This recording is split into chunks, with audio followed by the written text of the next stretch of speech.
Hello and welcome to the Jack Hopkins Show podcast. I'm your host, Jack Hopkins. Today's guest is William Taggart. William is a 30-year professional engineer. And if there's anything that life has taught me, it's that engineers are solution-focused.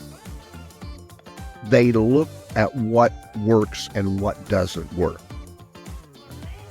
That's their whole game. Finding solutions. They tend not to get married to ideas or a certain concept or a certain philosophy about how something should be done or how to go about it. They are willing to ditch anything that doesn't work and embrace anything that will. William is the author of Fixing America, an engineer's solution to our social, cultural, and political problems. Now, if you are somebody who's never listened to the Jack Hopkins Show podcast before, and today's your first episode, you might come away from it thinking, I don't know that I can say for sure who this guy voted for. And in this episode, that's kind of the point. Because the thrust of this book is saying, look, just because this party has had this idea and run on this concept for decades, and it's very important to them, if it's not working, let's criticize it. Let's ditch it. And let's talk about the lunacy of continuing to run with an idea that hasn't worked or just isn't feasible to implement. And you'll find that the solutions offered in this book do not honor any particular party. In fact, on almost every point or issue, cultural issue, societal or political concern, he talks about things that each party needs to give up and get rid of in terms of the agendas that they push, but he also talks about what each party needs to be willing to embrace. I only got William's book in the mail yesterday, and I had told him originally I wasn't going to read the book before we did this episode because I wanted to come from a know-nothing state of mind. Well, I guess I lied to him because I thought, well, I'm just going to kind of take a peek. And this was late yesterday afternoon, I guess it was. And as I started reading, I soon found that I couldn't put it down. I found that so many of his concepts and thoughts on the various issues mirrored mine so closely. The difference being he had done the hard work, the deep research to back everything up. And it was really interesting and refreshing, and I can't wait to dive back into the rest of it tonight. You are going to like this episode because it does something that's pretty rare today. It doesn't honor a particular party.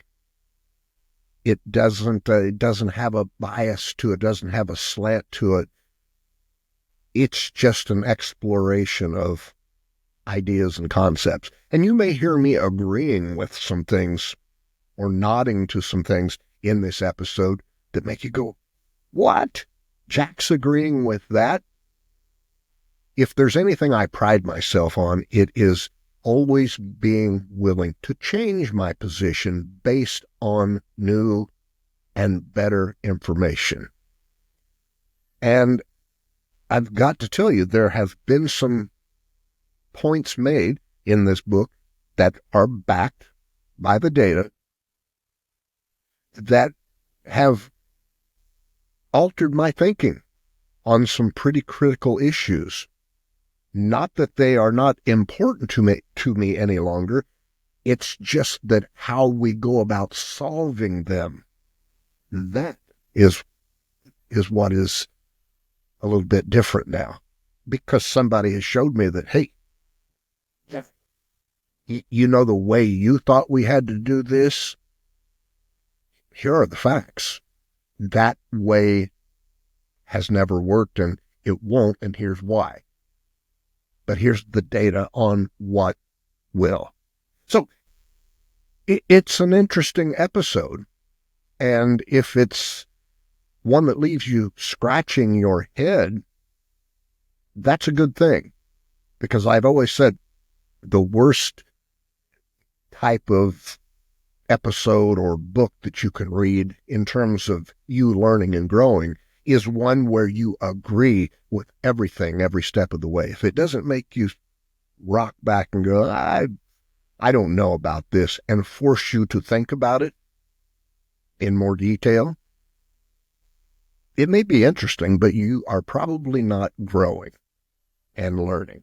So anyway, with that, let's dive into this discussion with William Taggart, the author of Fixing America, an Engineer's Solution to Our Social, Cultural, and Political Problems. Okay, William, I had told you in some emails that, when I get your book, maybe I'll glance at the chapters, but I kind of want to enter this from a know-nothing position, so I can, really curiously ask you about the book. And I found that I'm going to still be able to do that, but I couldn't keep myself. I thought I'm going to peek at a couple of chapters, and then I couldn't stop. And I couldn't stop because what you have written just makes sense. And it's so refreshing because so many of the books out there today, if they are written by somebody who voted Democrat, they're going to have a Democratic slant to them. If they're voted for. So I think what you and I have in common, even though what we've done in our lives are seemingly so different, you as an engineer and myself as a change agent helping people with their personal problems. The thing that you and I have held in mind, I think that is the same. People used to ask me, Jack, like what theory do you operate from? Meaning, psychological theory or therapeutic approach. And my answer was always the same. I don't. Theories for me in the realm I worked are a trap. That the minute I assign a certain theory, it's kind of the, if all you have is a hammer, everything looks like a nail. Yeah. Right. And so let's get into, I know you have kind of a foundational section in the front of the book that kind of lays out the underpinnings. The premise. And it's so my thing is, as coming from an engineer, and one of the phrases that drives me insane is when people say, think outside the box. Well, when you're an engineer, you're tasked to build something that has a job to do. So the function is the first thing. You've submitted a budget. They've agreed to pay this much money for that task to be done. And then you've got a schedule. They want it done by this date. So those three things define the box that engineers have to play in. And so you can be creative as hell as you want inside the box, but don't break the budget. Don't go be late. And for God's sake, it's got to do what you said it would do. Right. So this is the idea that those first 8 chapters lay out, okay, what's the box we have to play in? And the thing I'm coming to more and more is the national debt can't be broken. You got to work within the terms of the national debt. Climate change is the thing that first got me started in this, and I'll tell you that story in just a moment. And then this is America. We have the Constitution. We've had a balance between authority and responsibility, and we got to maintain that. It's what's worked. So don't break that rule. And that's what that defines the box we need to find it. And I think our commonality is we're looking for solutions. Yes. And we're not trying to lock in on an ideology. It's, hey, what works here? And that was really amazed me. Yeah. You bring up, you say, I think what we have in common is we're both looking for solutions. I I will tell you something. This whole influencer thing on social media was nothing I ever planned to do.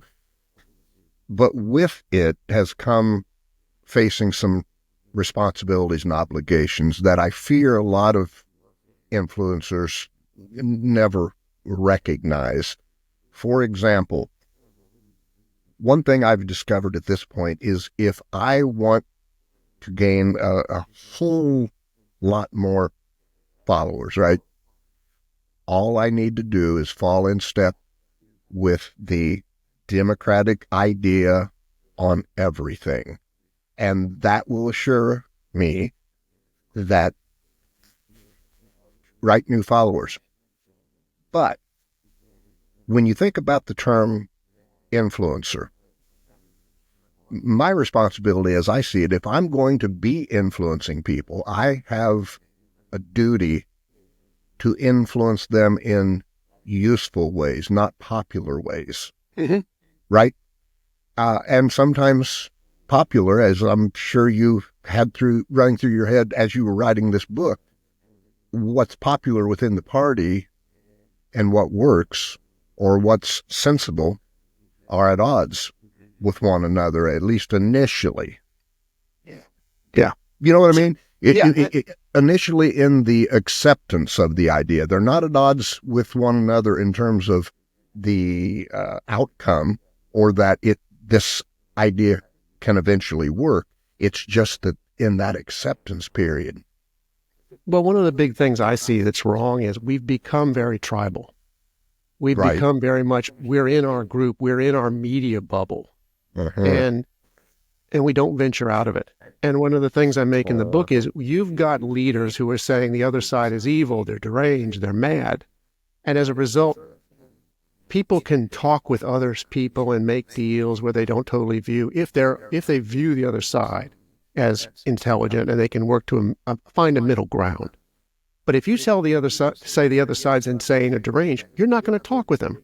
We've lost those discussions. And as a result, people live in these media bubbles. We've become very tribal.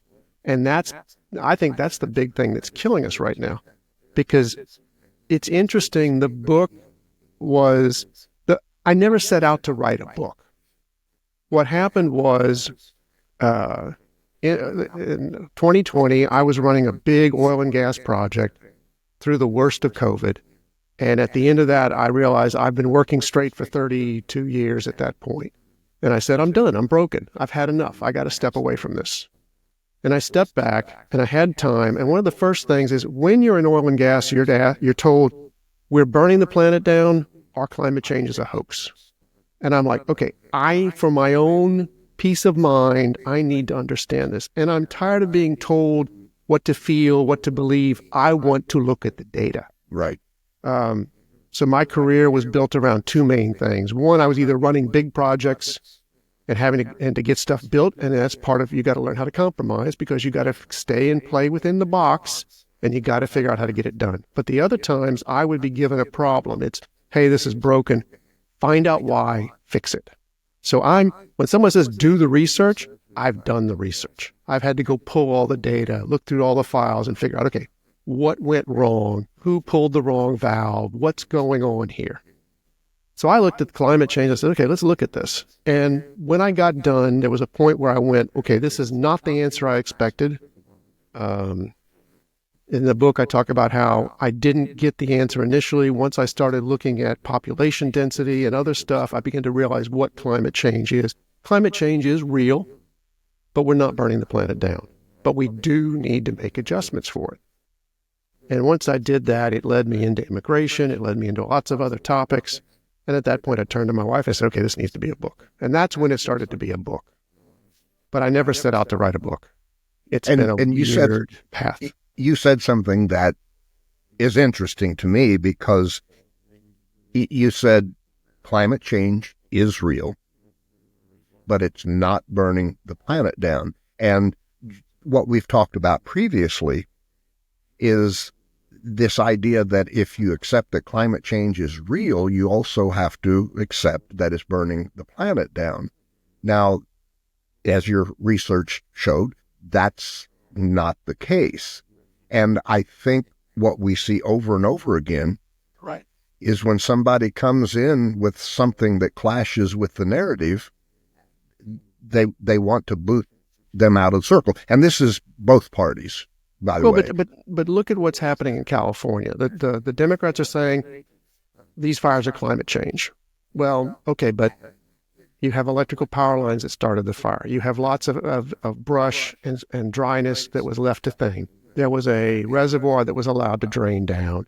There's a whole lot of other stuff. And by claiming it's climate change, you excuse everything else. Well, that's not right. And the other thing is you got to realize if you're building in that area and you're not building a fireproof house, why? Good point.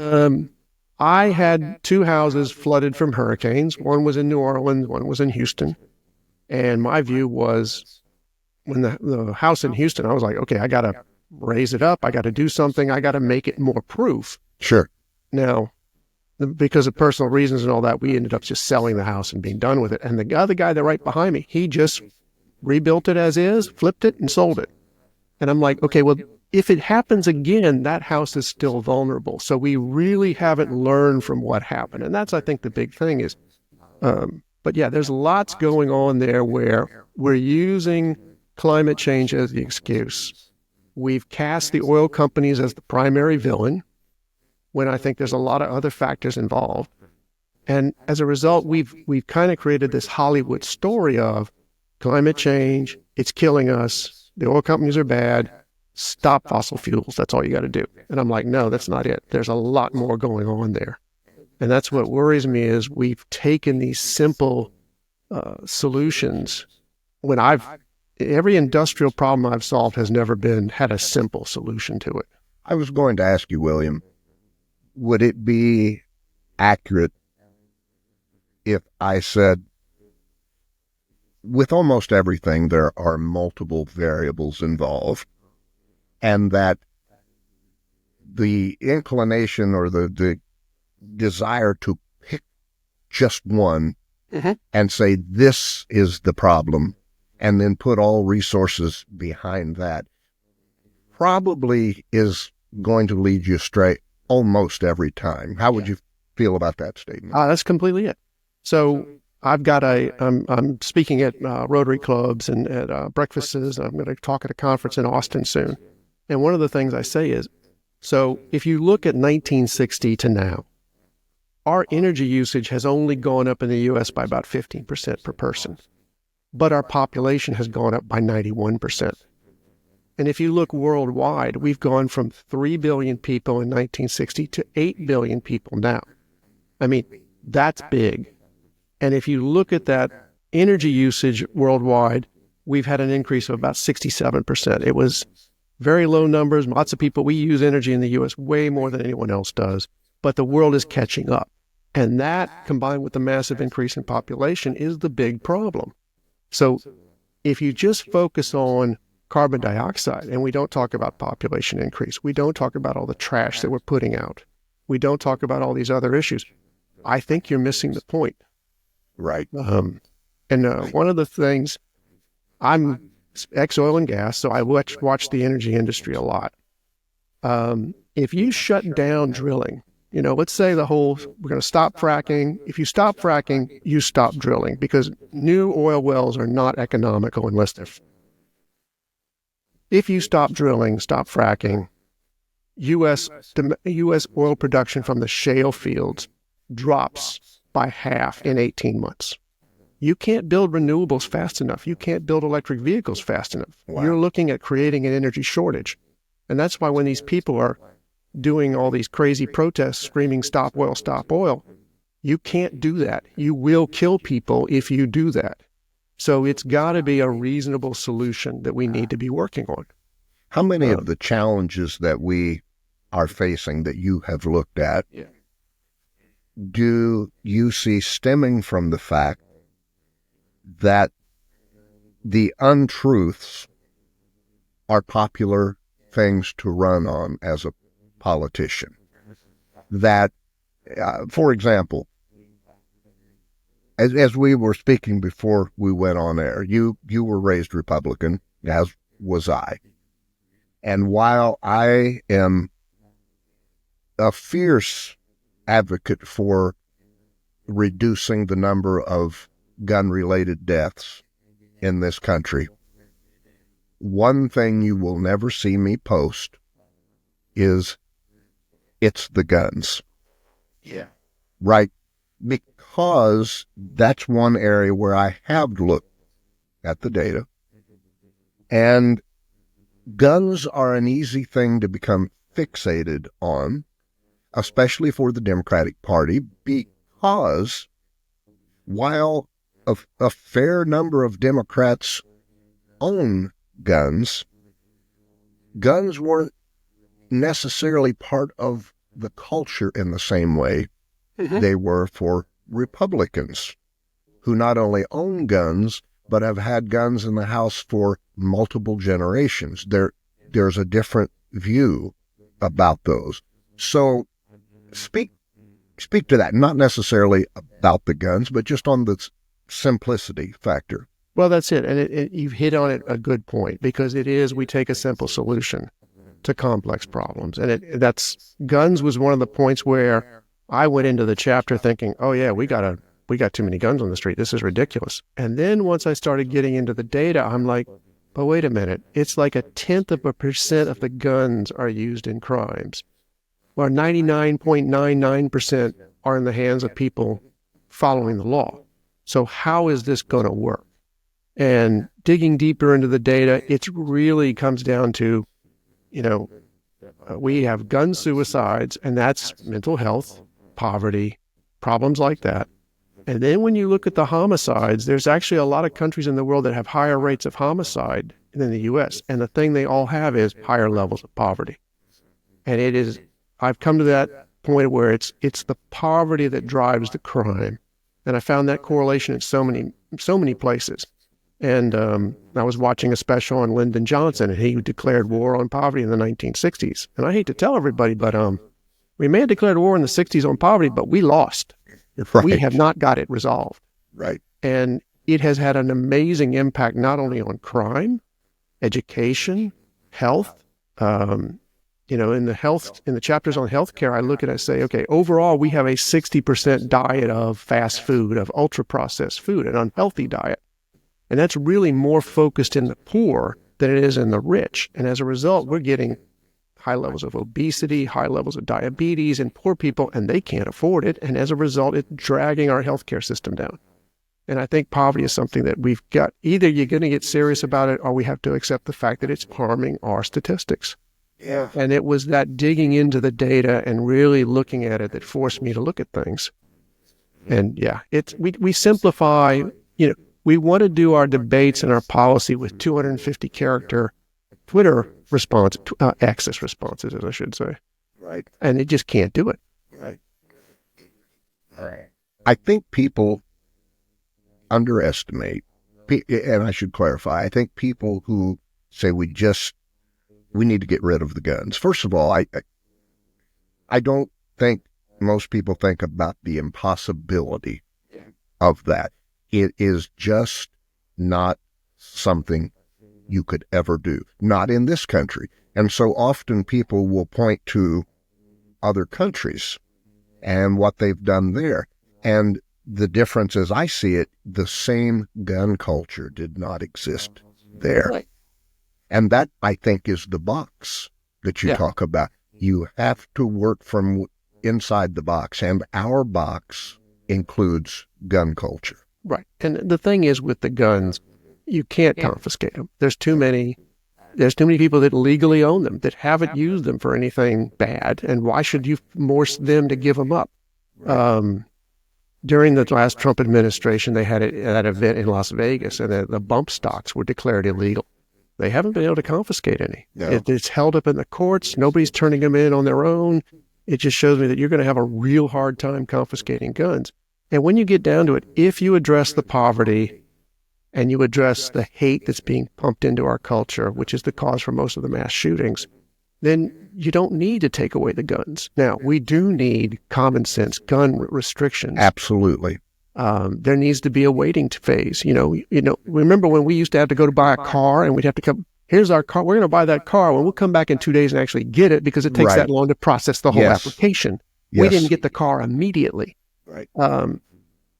And the thing is with the gun, it's the same way. I think you need to have a cooling off period. Yeah, I'm going to buy that gun and I'll come back in 2 days. Well, in 2 days, the guy goes, oh, my kids need shoes and they could really use that. Maybe I don't need to buy that gun. Right. That would make so much more sense, but that's not something that the gun sellers want. They want that immediate, hey, here's your gun. And I think we're going to run smack into the NRA about that. I think so too. It's necessary. Unless, by the way, everyone should buy this book.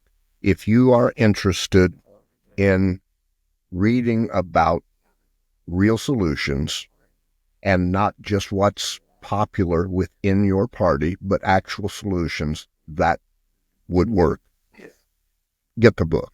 One thing I want to point out in your book, William, just so that anybody listening to us right now is not inclined to think, oh, this Taggart guy, he's anti-guns.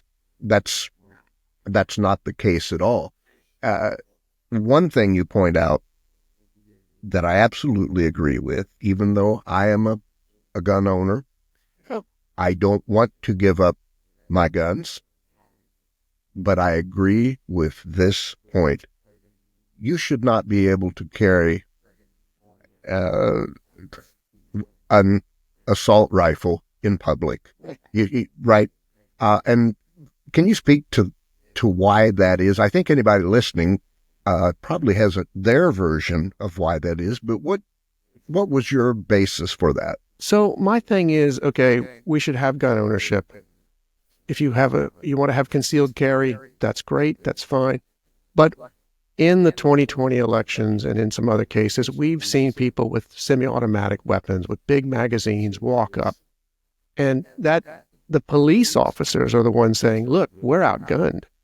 And all it's going to take is one guy pulling the trigger, and then we've got a mass shooting event.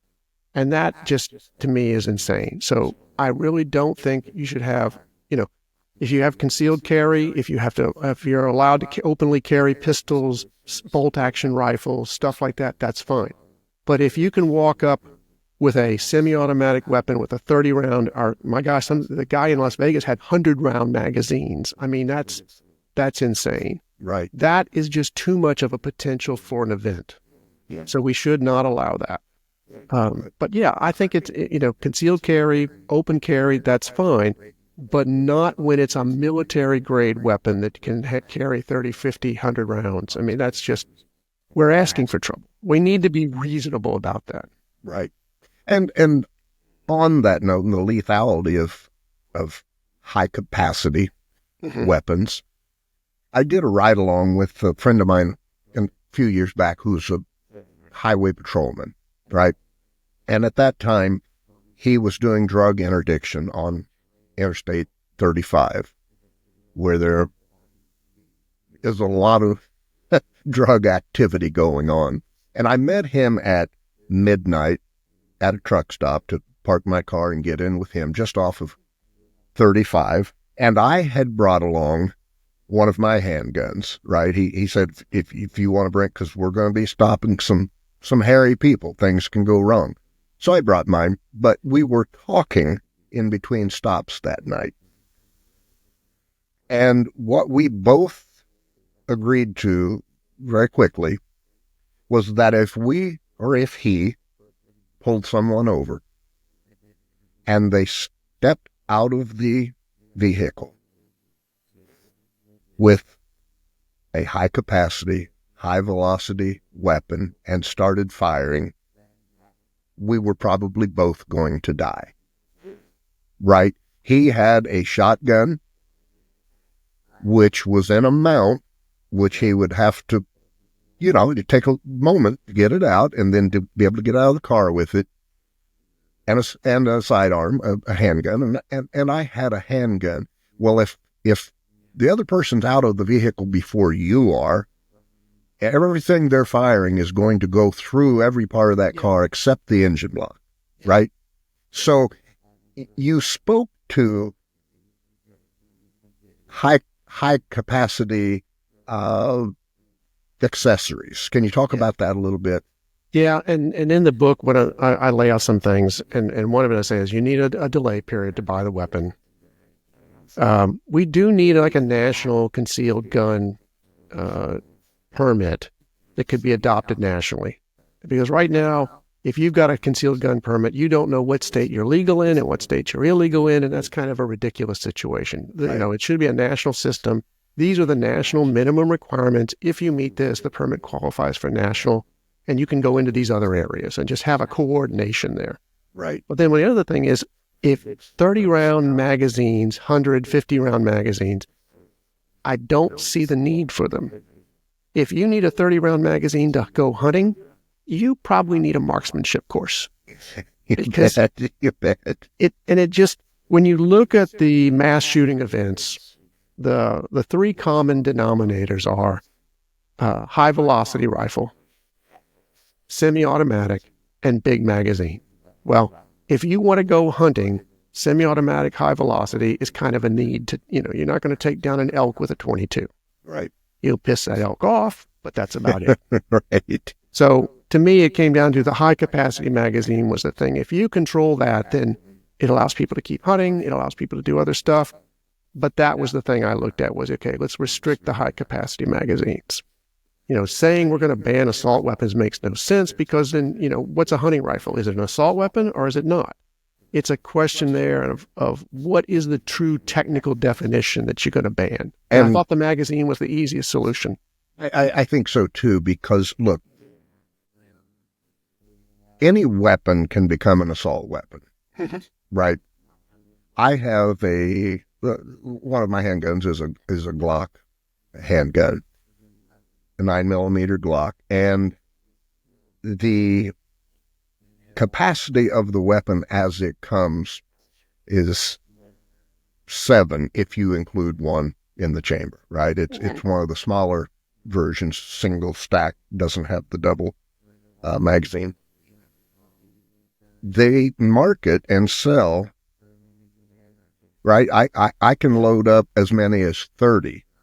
Now it's going to be extending past the grip, but if I had ill intentions, right, and decided, hey, I want to do as much damage in as short a period of time as possible, I could buy 2 or 3 of those, right? I go in with 3. I've got 90 rounds that I can fire in a very brief period of time. The guy in Las Vegas, I can't remember the number. It was like 500 or 700 rounds that he shot off. I mean, that's insane. Right. And it's just, to me, the magazine was so what everybody needs to understand is this book lays out each chapter gives you the history, the data, and then some possible solutions. So I'm not saying this is the only solution. Sure. Give you possible solutions and at least give us a starting point to have the discussion. Right. And in fact, on the book, there's a website. If you go to the website, there's a tab called data. You can actually look at my original data tables. I will show you how I got where I got and show you where the data came from. And that's one of the things that drove me crazy is that people will make a claim and it's like, well, where did that come from? And they don't say. And to me, hey, we were taught in school, you got to show your work. So I think it's a good idea to have that. But yeah, to me, it's with the guns, there are very sensible rules that we need to apply. But mainly it's address the poverty, address the hate, and that will get us back into a better position. Well, I think one of the things you point out in the book, you looked at various periods and times, specifically after 9/11. Yeah. Right? After 9/11, there were just as many guns, right? Same amount of guns, but you describe what existed mentally and emotionally and culturally in the United States at that time that you feel is responsible for the decline. And the thing is, so after September 11th, after 9/11, we had no mass shooting. We only I think we had 2 mass shootings between then and the end of 2002. I mean, over 15 months, we had almost nothing. And to me, that shows you that it's not the guns, the volume of guns. It's the hate. It's the anger within. And when we came together after 9/11, the mass shootings just dropped to nothing. Now, people will say, oh, we had heightened security. We had heightened security at airports. We didn't have it at churches. We didn't have it at businesses. And that's where most of the mass shootings occur, are at schools. And to me, that shows that that's really the issue. It's the hate within the society. And I mean, you look at it right now, you've got far right, far left, both pouring out, screaming, and amplifying this hate. But yeah, and the thing is, it drives me insane with the solutions where, NRA says, we're fine, gun laws are fine, nothing wrong. Okay, well, why do you guys have metal detectors at your conferences? Right. So, and that's, to me, is a big thing. And then the other thing is, I see, especially in Texas, now that we had the Uvalde event, they're talking about, we're going to harden the schools. Well, you're hardening the schools from a mass shooter when it's much more common event that fires occur. So if you're limiting everybody to one way in, one way out, how's that going to work with a fire, which is a much more common event? And that just, it amazes me because we get focused on the wrong thing. Yes. And we do the wrong analysis. Yes. And it almost becomes like a fad, right? Yeah. Certain solutions become like a fad. It's the thing that's popular to talk about. It's the thing, if you post about it, will assure you a lot of likes. And I see social media as playing such a big role in our societal problems today. And I think you address that some. I do. And the thing that I think is, well, first of all, everybody's got to understand is Twitter, or X, Blue Sky, Threads, Facebook, all those, they are not public squares. So when you get angry that Elon Musk is maybe kicking people off X or doing something, or Zuckerberg has decided he's not going to do something on Facebook, doesn't matter. A corporation owns that site, owns that media event, and you can't think of that as First Amendment protected. That is, if you don't trust the company running the site, you can't trust the site. And that's just the way it's got to be, the way it is. And one of the things I think you got to do is, so right now, if a newspaper were to run an article and say, I don't like this or I don't like that, and to violate show any racism or any inequality at all that, they would be subject to certain criminal laws. There are certain laws that apply to those newspapers and to radio stations and TV stations. But it doesn't apply to the social media sites because of, I can't remember the number now, but anyway, it's a section of the U.S. Code where it says, because other people are making the content and the social media site is simply putting the content up, they're off the hook. Well, I don't think that's totally right. If you're holding the New York Times to one set of standards, but Facebook is held to something completely different, there's a bit of a disconnect there. Yeah. I think what we have to have is Facebook, X, Blue Sky, they have to know that they're dealing with a real human being.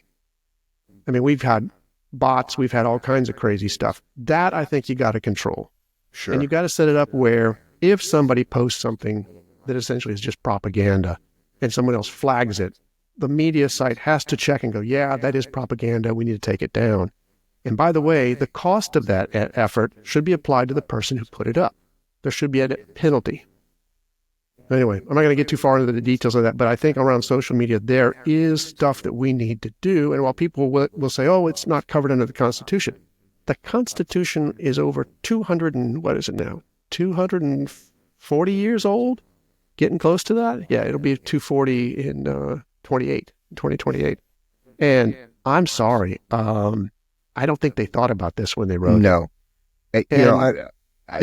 No, go ahead. I didn't want to. No, I was trying to remember when the last constitutional amendment was. It's been a long while. So to me, we're due for some constitutional amendments to start addressing some of these issues. Yeah. I think of that often. When that topic comes up, one thing I like to ask people, just kind of get them thinking, is if you were scheduled for open heart surgery tomorrow, would you be okay with having surgery with a surgeon who is using the surgical techniques from 200 years ago?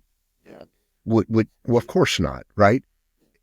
We can recognize that there have been all kinds of changes since then, and we want the most current and that's been able to utilize the science and the technology to say, look, this is the best we have available. Hey, that's what I want.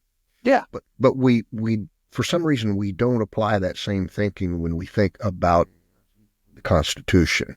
That, hey, it's not that these guys were stupid. It's just like right now, we cannot anticipate what the world's going to be like 200 years from now. So how could we write something that will still be serving the people well?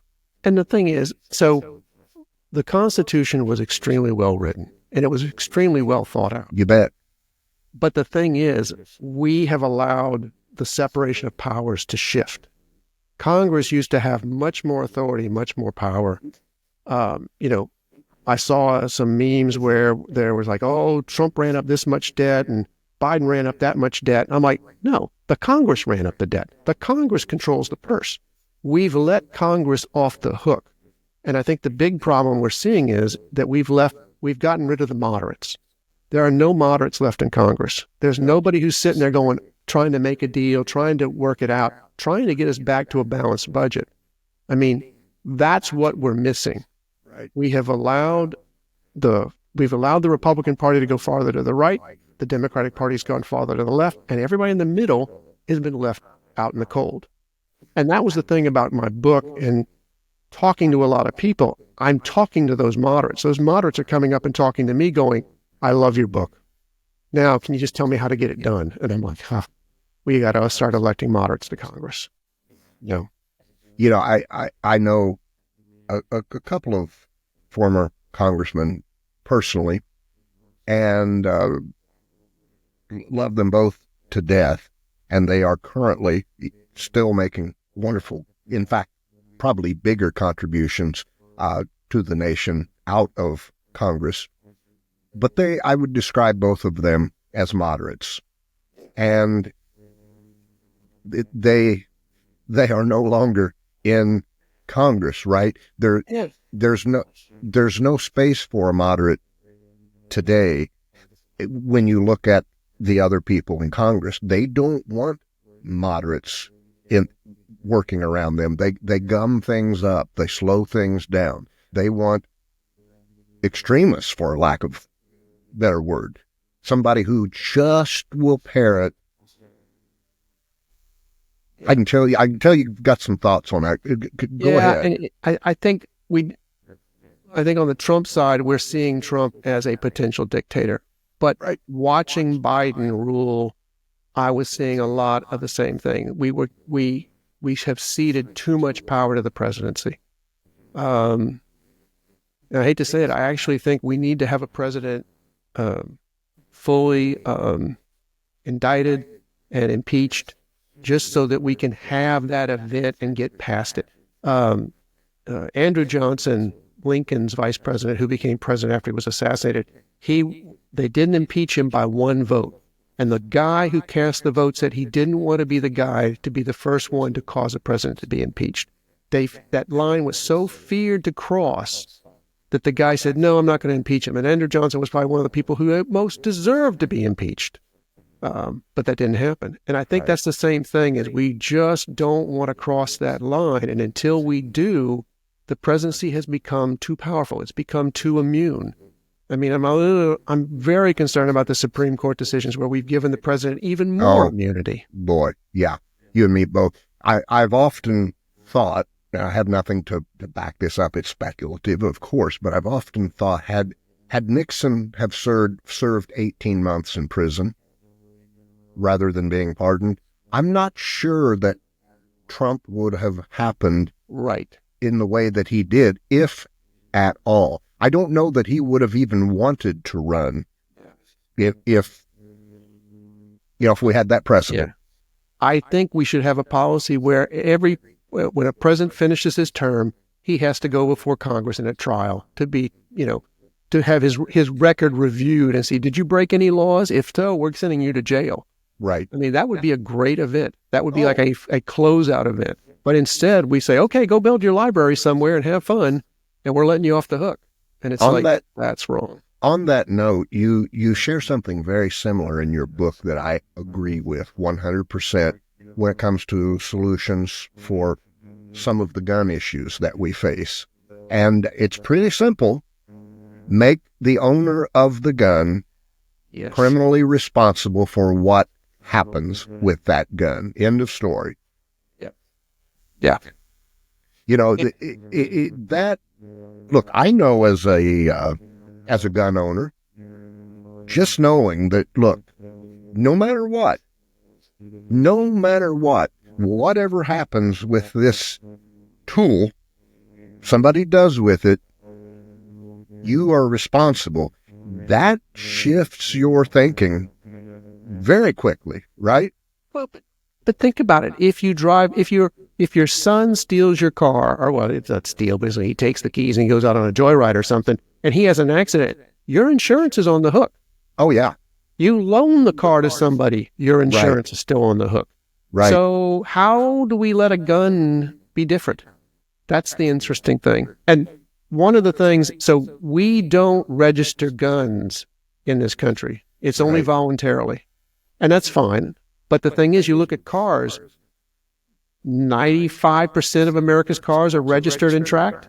And we don't do that with a weapon that can, with a weapon that can kill 30, 40 people at a shot. That's a little different. Yeah, and I think that's something that a lot of people don't realize, that as many weapons are not registered as there are. I think a lot of people just assume that there's just as you stated, because there is with vehicles, I think they just assume that there is some recorded transaction when a firearm is purchased or sold. And I can tell you right now, a couple of the handguns I've owned were from people I just went to their house, paid them the asking price, and walked away with it, and nobody had to know about that. Yeah, I think that's a weak link in how we do business regarding firearms. Yeah, it's we need, and I don't think we have to change that thinking so much, but we need to do something to understand and to realize a handgun is a threat. It's a responsibility, and it needs to be treated more as a responsibility. Right. But yeah. Let's talk a moment, because this is something that, and again, you were raised Republican, and I was Republican until not that long ago in the grand scheme of things. But one thing I have always been that did not win me favor with friends in the Republican Party, when I was Republican, I've always been a fierce defender of LGBTQ rights. Mm-hmm. Just because I've seen the bullying, the hate, and I'm for the underdog, right?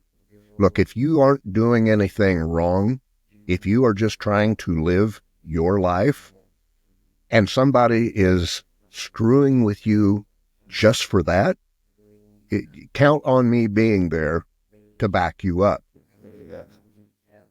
With that being said, you bring up some issues in the book, which I agree with, by the way, that we probably would see more progress made in this area if we stopped pushing so hard for these particular points. You mind talking about that? Yeah, and then actually I run a little blog on Substack, and I wrote about after the election. I said, I think one of the big issues with the election was the Democrats are pushing the DEI stuff. They're pushing, the bring more inclusivity and all that. They're pushing it so hard. And the thing you got to realize is a lot of the older middle class people, they grew up in the 60s. They've seen their world shift so much, allowing, being more open to gays, being more open to lesbians, being more open to all this other stuff. And yet we're demanding more change from them. Right. And you can't change how a person thinks. You can't rewire their brain. Right. It just doesn't work like that. So the harder you push against those people, the less you're going to get. Now, in the book, I talk about how we had these Supreme Court cases. And the first one was the Colorado baker who refused to make a cake. Yes. And they took it all the way to the Supreme Court, and the Supreme Court says, you can't force this guy to make a cake. And then he's back in the Colorado court system because somebody walked in and demanded that he make a cake for a trans person's birthday. And it's like, guys, you know this man doesn't want to do that. Why did y'all go do that? And the thing is, because some of these trans activists are so insistent that they're provoking these cases. And I think, people aren't going to like this idea, but it's creating a backlash. It is. It is. And I can tell you from posts that I've made on social media, people don't like some of these ideas because, again, it doesn't line up with the narrative. And my thing is if you haven't been able to achieve the results you seek with the narrative you have, maybe you ought to look at changing the narrative and including something different. And and one of the things you can look at is, and I got to shoot, I'm not quick enough to find the data real quick. But back in the 1960s, they were asking about interracial marriage. Do you accept it? Do you not? And I think the people against it in the 1960s was like 96%, something like that. And the last time they asked the question, it was like down to 8%. That's a huge improvement. Oh, but if you want to get it down to 0, that's not happening, guys. There are racist people out there, and you can't change them. You can't rewire them. right. You've made great progress. Accept the progress you've made. Hope to make more progress in the future, but don't try and force it. And I think what we're seeing right now is, I think that Trump won the election for 3 main reasons. One is Biden shouldn't have run in the first place. I was listening to that first debate. My wife and I were on a trip, and we were driving a rental car, and I was listening to that debate on the radio, and I was shocked. I was like, oh my gosh, this is horrible.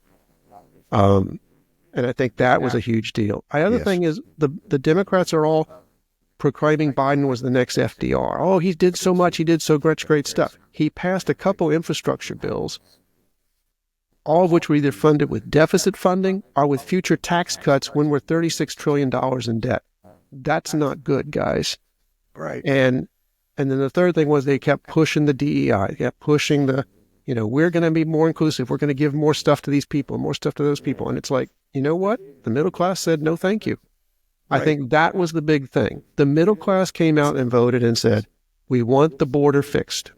And the thing is, in the first 2 years of the Biden administration, they didn't touch the border. They didn't go anywhere near it. They were focused on their big infrastructure bills, the first few of which were blocked by Manchin and Sinema, by moderate Democrats, and they had to scale back. But then it was only late in their term when they realized, oh yeah, the border's a problem. The border could sink our reelection. Let's do something now. And I think the American people went, no, we're not doing that. And I'm so tired of seeing the Democrats talk about it's our messaging, it's our messaging, it's our messaging. No, it's your governance. America wants good governance. America is now wanting to see something done about the deficits and about the debt. There's a lot of focus there.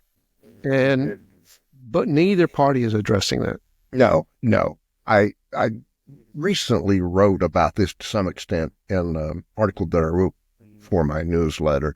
And when I brought up the topic of the border not being aggressively approached by the Biden administration, one of the most common comments back will be, and it's a valid point for that particular time, but it doesn't make up for the rest of the term, is, well, they put forth the bill that Republicans rejected, and that's correct.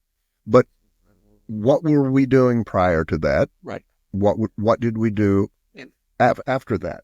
In 21 and 22, you had Democratic control of both houses. You could have got it through the House, put it in front of the Senate Republicans and said, okay, shoot it down if you want. Go ahead. I mean, that was the whole thing. I don't think they did that. And the thing is, you see the result. I mean, the Democrats lost the Texas border region with Mexico. Those were hardcore Democratic counties, and they went red. Yes. And I mean, if that's not a big red flag. And then you go look at New York and California, where there was a massive shift to the Republicans in those two states. That should be a screaming announcement to Democrats. Stop fooling around. People want to have They want good governance. Yeah. It would be nice to make things fairer for all the minorities. I appreciate that.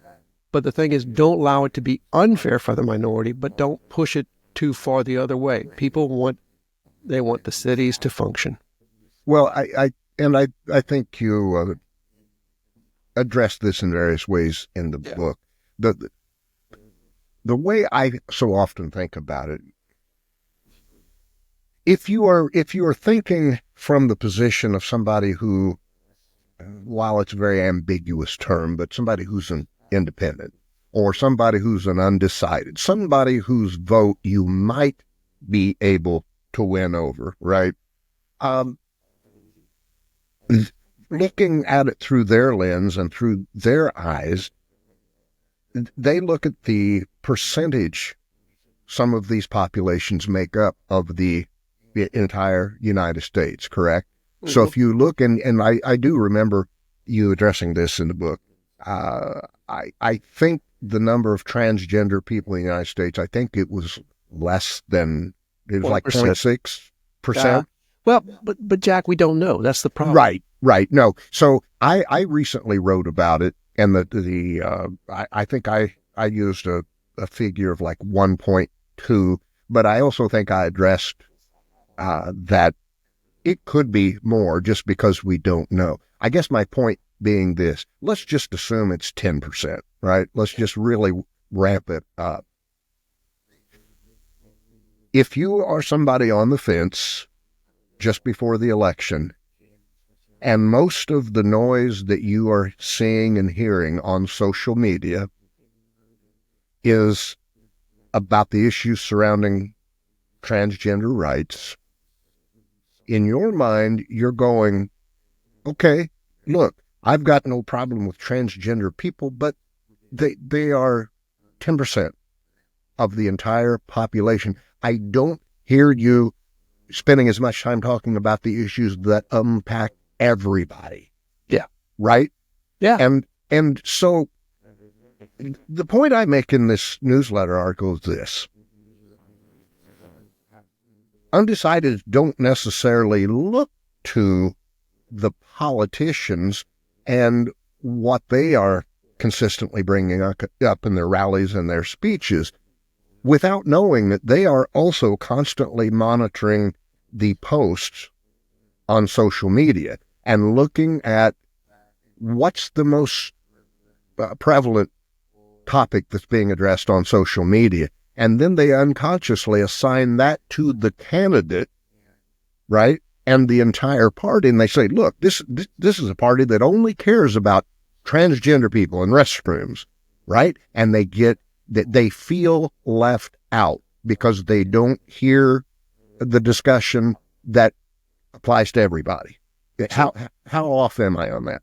No, you're not. You're dead on. And to think about it, actually, I'll turn it around slightly. So I don't know if you saw the debate between Cruz and Allred in the last race. Cruz kept coming back and hammering Allred on the transgender thing. You voted for these transgender bills, and bang, bang, bang. Did we get a nuanced discussion of energy policy, which is one of the biggest things in Texas? No. Right. And that's the thing is, it's also extremely easy for these politicians to hit the culture war issues, then to sit there and try and discuss, okay, what are we doing about energy? How are we going to handle the energy transition? And to me, that's a huge thing. In the analysis, I've got a little bit in the book. I've got more on the blog that I'm looking at. I don't think Texas is ready for when the Permian is going to peak in its production and start to go into decline. I think that's in the next 3 to 10 years. And we should be having discussions about that right now. And we're not. And then the other thing is the $36 trillion debt. I mean, the interest rates, I saw recently where some interest rates are still going up even after the Fed made cuts to the interbank loaning rate. That's a new factor that has a bad indication. There's what's called the Gini coefficient. It measures income inequality. It's been going up. The last time it was this high was in 1929, just before the great stock market crash and the Great Depression. We're not having those discussions. What are we talking about? They're eating the dogs, they're eating the cats, right. When it turned out it weren't. Right. I mean, what's going on here? We've allowed these culture war issues to take over everything, when in fact the government is here to address structural problems and to address the structural things that we, the people, can't build on our own. We need a government to maintain a military, to build the large-scale infrastructure we need, to set long-term policy. I just did a look back on the ERCOT 2024 year, and I just published it on the blog, on the Substack blog I run. And the thing that I really jumped out at me was we don't have a 20-year energy policy. And when you look at China, China has massive amount of nuclear reactors being built. They're building a huge amount of what's called pumped storage hydroelectric, which is big, long-duration energy storage. We have zero in construction right now here in the U.S. And to me, that is a huge indicator that we're not taking that long-term view that we need to be taking. Right. And that's the whole point of the book is look at the culture war issues, but now look at these other issues that we're not talking about, that right. We're not letting Congress off the hook and not letting them have to address. And to me, it's just insane. And I have to say, I've said it before, but I want to keep saying it. Your book is not to defend a party. Your book is about solutions.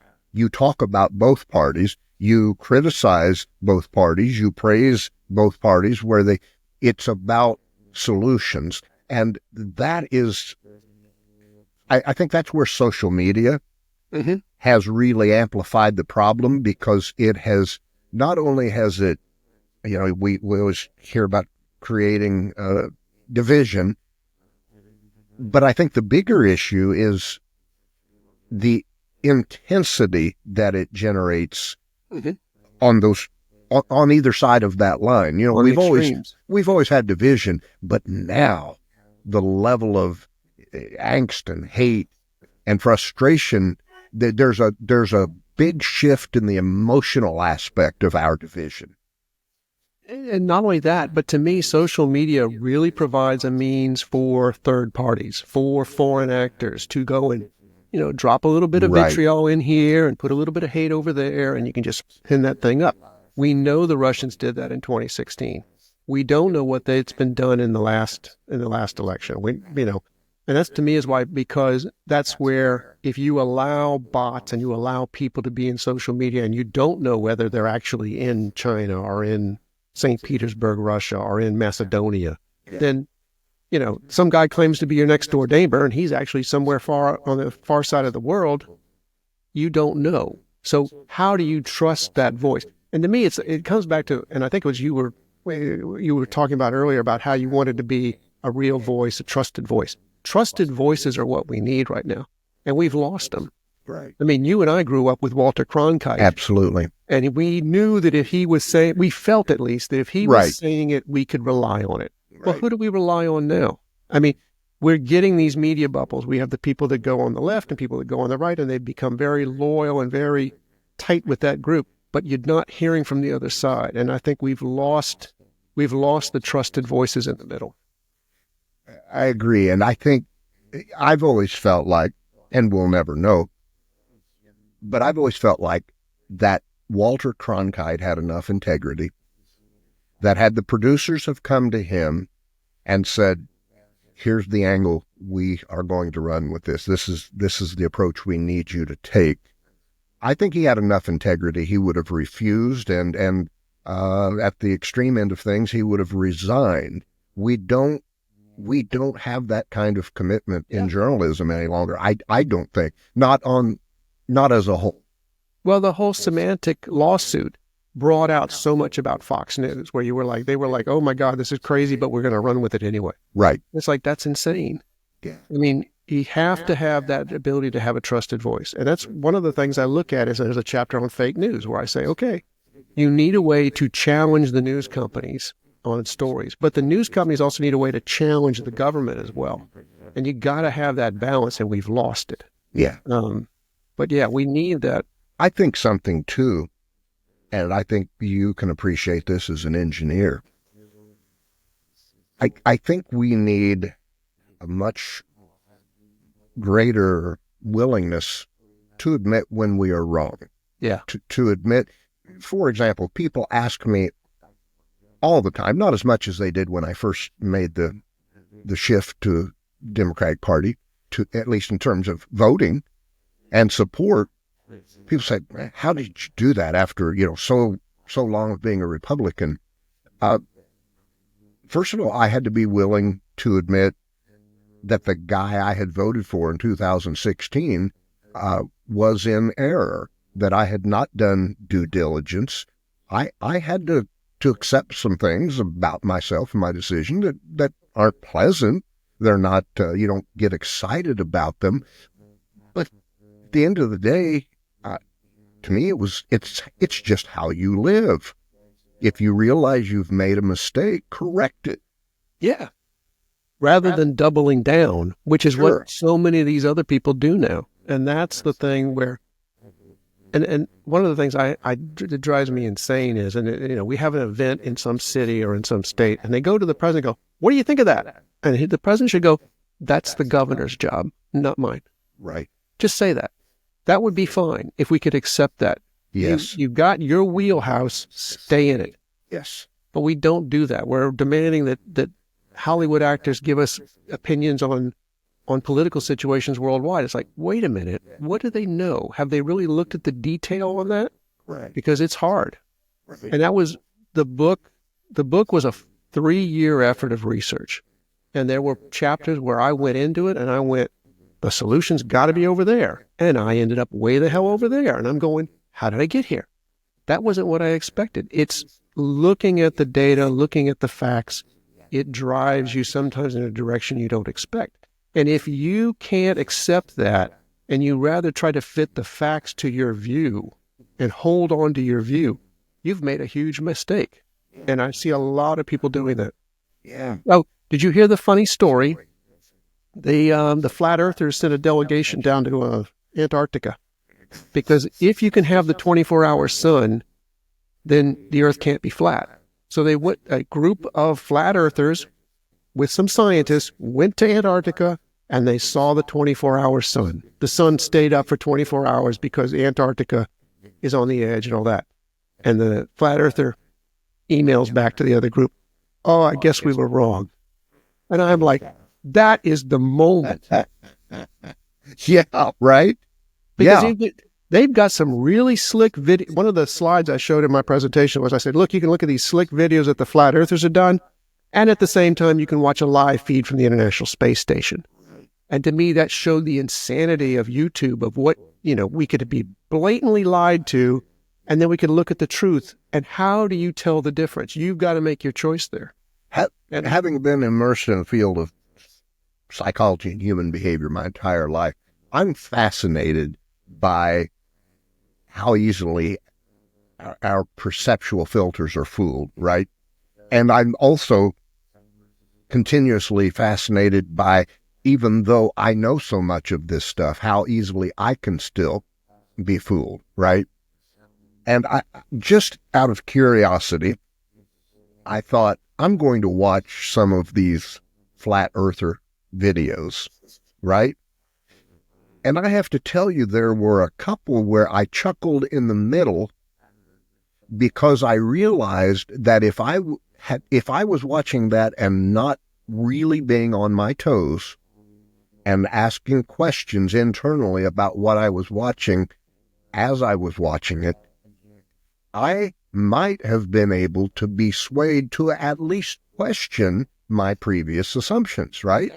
And that's a scary thing to realize, is that I'm watching this to analyze it, and I'm watching this having a pretty good, solid background in human perception, and I still feel myself getting tugged a little bit and going, right? And so I came away with that going, wow, man, that's spooky. Because if you take somebody who doesn't have that background, or who does not push click or play, having already decided they are going to analyze it and ask questions, they may very well be converted on the spot. Right. And that's the thing. And it amazes me how we've gotten to a point now where we're insisting that, we have some people insisting that you have to have both versions of a theory shown in school. Well, I'm sorry, there's not both visions of a theory on flat Earth. It's the Earth is round. We've proved it. The Greeks proved it 3,000 years ago. So we're having this discussion. Why? It's insane. So, but I think we've got to do that. We've got to get to the point where, I think we got to address poverty. We got to address education. And we've got to address the fact that we've lost the moderates. The moderates have been taken out of government. And we now have a government where we have crazy people from both sides, and they're driving us toward a cliff. And I think we got to do something. I agree. Look, one more time, let me get my highlighter out of your book, because I've been highlighting like crazy. Look, this is a book I have not yet completed because I just got it in the mail yesterday, but I was up very late last night reading this, even after I had promised William, I'm not going to read it before we do the podcast. I couldn't help myself once I started. I can't wait to dive back into it later today.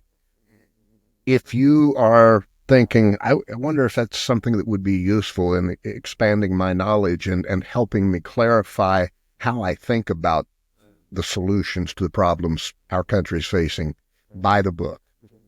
Buy the book. I can tell you already that it will do those things. It has helped me. As I was talking with William before we went on air, I said, from what I've read so far, you and I align on so many of these issues. Difference being, you've done the hard work, the deep research on these, which allowed me to go, oh, okay, I'm not off base for feeling that way, for thinking that, because there's actually information that supports it. I think it's central to what we've been talking about, which is we need to be willing to step into that middle ground and talk about solutions. All throughout the book, from what I've read so far, you're not defending any party. You're not sparing any party. If there's right, you go for the throat when it's warranted, and I appreciate that. But then again, and this is where we have this similarity. Look, acknowledging something useful out of the Republican Party, as hard as it may seem to find these days, when you do that, there's always going to be pushback if you are a Democrat, correct? Yeah. But I think until we start setting the example that, look, we've got to take these little micro steps towards coming close. We may not be ready to reach across the aisle and grasp hands, right? But if we don't start that movement so that incrementally there's less and less distance from this side to that side, look, and as you pointed out, we're never going to probably get to the place ever where everybody's holding hands across the aisle. That's just not a reality. But a reality is, because we've been there before, where there's not as much space between. How, if you were going to answer the question, why should you buy my book? What will I get out of your book if you buy it? What would you say?